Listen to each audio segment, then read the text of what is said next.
I never believed in checking up on my wife. To me, trust wasn't something you supervised, it was something you simply lived by. Her name was Rachel. For 6 years, I would have bet anything that we were one of those couples people looked at and thought, that's love. She was radiant, magnetic, the kind of woman who could change the energy of a room just by walking into it. I wasn't anyone special. Just a man who worked hard, came home early, and loved quietly but completely. It all started with a photo. Her best friend, Erica, had posted a carousel from their girls' trip to Miami. I was scrolling through my phone one evening before bed, half distracted, when I saw it. There they were, smiling, drinks in hand, the sunset behind them. And then I noticed it. Her left hand. Bare. No wedding ring. At first, I thought maybe the light was playing tricks. I zoomed in. The faint tan line was there, unmistakable. My stomach tightened. My mind raced. Maybe she took it off to swim. Maybe she didn't want to lose it. But as I scrolled through more photos, it didn't add up. She wasn't near the beach. She was dressed up, out at bars and restaurants. Every picture radiated freedom. And freedom wasn't supposed to mean freedom from me. When she got home, I didn't mention it right away. I wanted to believe there was a simple explanation. She talked all about the trip, how relaxing it was, how much she needed the break, but her tone felt different. Like she was describing a life that didn't quite include me anymore. A week later, I finally asked. Hey, I said casually, just wondering, why weren't you wearing your ring in those photos from Miami? She froze, just for a second. Oh, I must have forgotten it, she laughed, waving it off. You know how it is when you pack in a hurry. But Rachel never forgot anything. She lived by lists, double checks, reminders. Her excuse felt too soft, too practiced. I nodded and pretended to believe her, but something inside me shifted, quietly, heavily. Over the next few days, the small things started piling up. Her phone always face down. Messages answered late. Sudden dinners with friends I'd never heard of. I didn't need proof. You can feel when love changes. It's like a signal you've always heard clearly starts fading into static. Then one night, while she was showering, her phone buzzed on the counter. I didn't touch it, but I saw the screen light up. A message from Erica. Did you tell him? That was all it said. No details. No name. But it was enough to make my hands shake. She came out of the bathroom humming softly, wrapped in a towel, and I looked at her, really looked, and she felt like someone I didn't know. I stayed quiet that night. Slept beside her like always, but the warmth between us had gone cold. The next morning, I was up before the sun.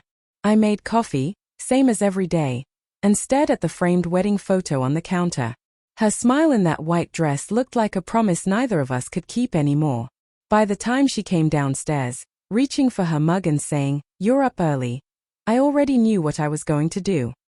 She spoke first, but her voice barely reached me. "I saw the pictures from Miami," I said calmly. "And the messages." Her face went pale. She didn't ask which ones. She didn't even try to deny it. That silence said everything she didn't. "I don't know what's going on with you," I continued quietly. "But whatever this is, you've already taken off the ring once. I think you just forgot to put it back on." Her lips parted, but nothing came out. "I'm not angry," I said, standing. "I'm just done pretending we're still the same people." I went upstairs, packed a small bag, and left before she could speak. The sound of the door closing behind me didn't feel like an ending. It felt like the first moment of honesty in months. I didn't go far. I found a rundown motel on the edge of town, the kind with a flickering neon sign and thin walls. I sat on the edge of the bed for a long while, listening to the low hum of the air conditioner. There's a strange calm that comes when the noise in your mind finally fades. I wasn't angry anymore, just hollow. Rachel called 6 times that day.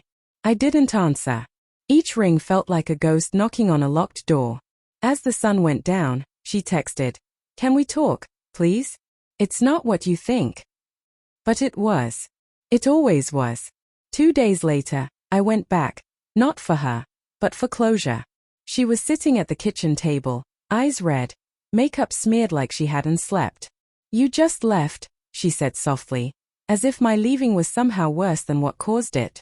You took your ring off, I replied. That was you leaving first. She looked away. It was stupid. We were joking. Someone said married women don't get free drinks, so I raised my hand.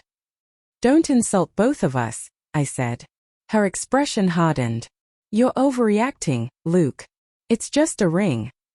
That was the sentence that finally broke what little was left. No, I said quietly. It was a promise. But maybe it stopped meaning something to you long before that trip. We stood in silence, the weight of our shared years pressing between us, two people on opposite sides of a truth too heavy to fix. I took my coat and walked out. This time, she didn't try to stop me. Weeks passed. I moved into a small apartment downtown, a place that smelled faintly of coffee and new beginnings. Each night I'd come home, drop my keys, and glance at the pale mark where my ring used to be. It didn't hurt anymore. It just felt clear. Friends asked what happened. I told them simply, we stopped being honest. It was the cleanest way to explain something that messy. One night, Erica called, the same Erica from that trip. Her voice shook. I need to tell you something, she said. She met someone in Miami. It was brief, but it happened. She said it didn't mean anything. I thanked her, hung up, and just sat there. The truth didn't sting, it just settled, confirming what I'd already known deep down.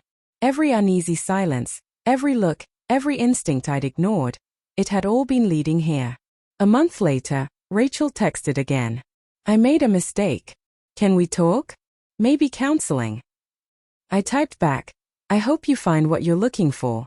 I already did. Then I blocked her number. It's been almost a year now. My life is quieter, smaller, but steady. I work, go to the gym, read before bed. Sometimes I still think of her, her laugh, the way she'd fall asleep halfway through movies, but then I remember that photo from Miami, and how easily she slipped off what was supposed to mean forever. Love doesn't have to be perfect, but it should be loyal. When someone can remove their ring like it's just another accessory, it tells you how temporary you truly are in their world. People sometimes ask if I'd ever take her back. I just smile and say, I already did once in my mind. Never again. Because the truth is, the moment she took off that ring, our marriage didn't crack, it disappeared.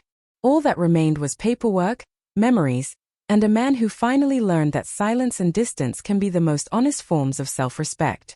Now, when I see couples laughing across restaurant tables, I don't feel bitterness. I just hope they understand how fragile forever really is. And if anyone ever asks why I left, I'll tell them simply, it wasn't about the trip or the photos. It was about realizing that love shouldn't need reminders to stay faithful. She took off her ring on a girls' trip. So I ended it.